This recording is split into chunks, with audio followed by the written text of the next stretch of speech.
हो बोला साहेब, बोला, काय अडचण नाही विधायक राजेंद्र पाटील जी राजसाहेब पाटील जी भालचंद्र जी पाटील वे सभी आएंगे। आज एका धार्मिक कार्यक्रमाच्या निमित्तानं मुख्यमंत्री शिरोळमध्ये आलेले होते आणि त्या दरम्यान मी मुख्यमंत्र्यांच्या बरोबरच व्यासपीठावर होतो। त्यावेळी प्रामुख्यानं 2-3 मागण्या त्यांच्याकडे केल्या आणि त्या संदर्भामध्ये त्यांनी 12 तारखेनंतर मुंबईमध्ये शिष्टमंडळाचं सहित भेटायचं निमंत्रण दिलेलं आहे। त्यातली प्रमुख गोष्ट म्हणजे ऊस उत्पादक शेतकऱ्यांना अजूनही ऊसाचे पैसे मिळालेले नाहीत आणि साखर कारखानदार सातत्यानं बैठका घेण्याचे टाळतायत। शुगर केन कंट्रोल ऑर्डर 1966 नुसार ऊस तुटल्यानंतर 14 दिवसाच्या आत शेतकऱ्याला FRP मिळाली पाहिजे, ती मिळत नाही। परंतु त्याबद्दल प्रशासन काहीच करायला तयार नाही।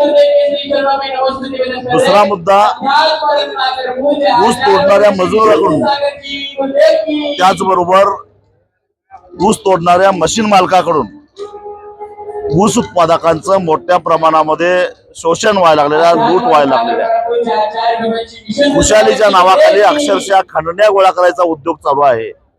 त्याच्यावर कुठेतरी अंकुश राहिला पाहिजे। ऊस वाहतूक करणारे जे काय सामान्य शेतकरी आहेत, कारण 2-3 एकर जमीन असणारे शेतकरी ट्रॅक्टर खरेदी करतात आणि साखर कारखान्याबरोबर ऊसाच्या वाहतुकीचा करार करतात। या वाहतूकदारांना ऊस तोडणी मजूर पुरवणारे जे मुकादम आहेत, त्या मुकादमाने अक्षरशः लुटलेला आहे। सांगली कोल्हापूर जिल्ह्यामध्ये गेल्या 5 वर्षांमध्ये जवळपास 2,500 मुकादमावर गुन्हे दाखल झालेले आहेत। परंतु गुन्हे दाखल झाले तरी सुद्धा कोर्टात ते जामीन घेतात आणि लाखो रुपये घेऊन पसार होतात। तेव्हा कायद्यामध्ये दुरुस्ती करून हा आर्थिक गैरव्यवहार समजून त्याच्यावर गुन्हा दाखल करणं गरजेचं आहे। त्या संदर्भामध्ये वाहतूकदारांचं एक शिष्टमंडळ घेऊन 12 तारखेनंतर चर्चा करायला निमंत्रित केलेलं आहे। खरं तर हे जे गुन्हे दाखल झालेले आहेत, हे सुद्धा मुख्यमंत्री जेव्हा गृहमंत्री होते त्या काळात त्यांनी दिलेल्या आदेशामुळेच हे एवढे गुन्हे दाखल झालेले आहेत। आणि हे जे आमचे प्रश्न आहेत, ते प्रश्न हे जिव्हाळ्याचे प्रश्न आहेत, त्यामुळे शेतकऱ्याला त्रास होतोय। त्या संदर्भामध्ये व्यापक असं शिष्टमंडळ भेटण्यासाठी वेळ मागितलाय।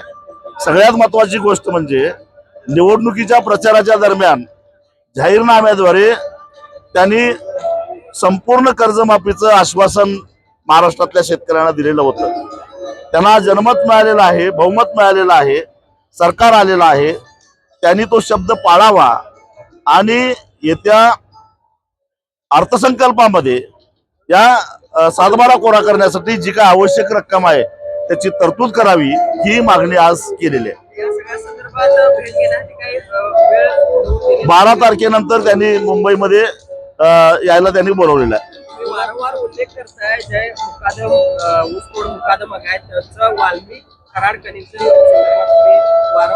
कारण वाल्मिक कराडांच्या बरोबर जे काही आरोपी आहेत किंवा जे संतोष देशमुख यांच्या हत्येमध्ये संशयित आहेत, हे सारे ऊस तोडणी मजूर पुरवणारे मुकादम आहेत। हा काय योगायोग असू दे, हेही मुख्यमंत्र्यांच्या मी लक्षात आणून दिलेलं आहे की हे इतके गुन्हेगार माजलेले आहेत की एका बाजूला मराठवाड्यामध्ये दादागिरी करतात, गुंडागर्दी करतात, आणि दुसऱ्या बाजूला पश्चिम महाराष्ट्रातल्या आणि मराठवाड्यातल्या सुद्धा साखर कारखान्यांना ऊस वाहतूक करणाऱ्या वाहनधारकांना ऊस तोडणी मजूर पुरवण्याच्या नावाखाली त्यांच्याकडून 10 लाख, 15 लाख, 20 लाख अशा प्रकारे ॲडव्हान्सेस घेतात, मजूर पुरवत नाहीत आणि पैशाची परत मागणी केल्यानंतर त्यांना बेदम मारहाण केली जाते। अशा 4-5 वाहतूकदारांचे आतापर्यंत खून झालेले आहेत। तेव्हा यांच्यावर अंकुश ठेवण्यासाठी हा जो करार आहे, ऊस वाहतूकदार आणि ऊस मुकादम यांच्यातला करार जो आहे, तो कराराचा जर भंग झाला तर त्याला आर्थिक गैरव्यवहाराच्या कायद्याखाली शासन झालं पाहिजे, तरच वाहतूकदारांना न्याय मिळेल हे त्यांच्या लक्षात आणून दिलं. कोल्हापूर सांगली संदर्भात पुरासंदर्भात मुख्यमंत्र्यांनी खरं तर यासाठी केंद्रीय जल आयोगाकडे महाराष्ट्र सरकारनं हरकत नोंदवली पाहिजे. आता 519 मीटरला जेव्हा आलमट्टीमध्ये पाण्याची पातळी स्थिर होते तेव्हा पाण्याला गती न मिळाल्यामुळं पाण्याचा फुगवटा वाढतो आणि 20-20 दिवस पूर सांगली कोल्हापूरला रेंगाळतो. जर ही उंची 524 मीटर झाली म्हणजे 5 मीटरनं वाढली तर हा रेंगाळणारा पूर 35 दिवस टिकू शकतो. हे साधं गणित आहे, त्याला काय कुठल्या तज्ज्ञाची आवश्यकता नाही. त्यामुळं महाराष्ट्र सरकारनं केंद्रीय जल आयोगाकडे हरकत घेऊन याला परवानगी देऊन दिली असेल तर रद्द करावी. यासाठी पाठपुरावा करणं गरजेचं आहे. हे महाराष्ट्र सरकारच्या हातातलं नाही आहे. चलो.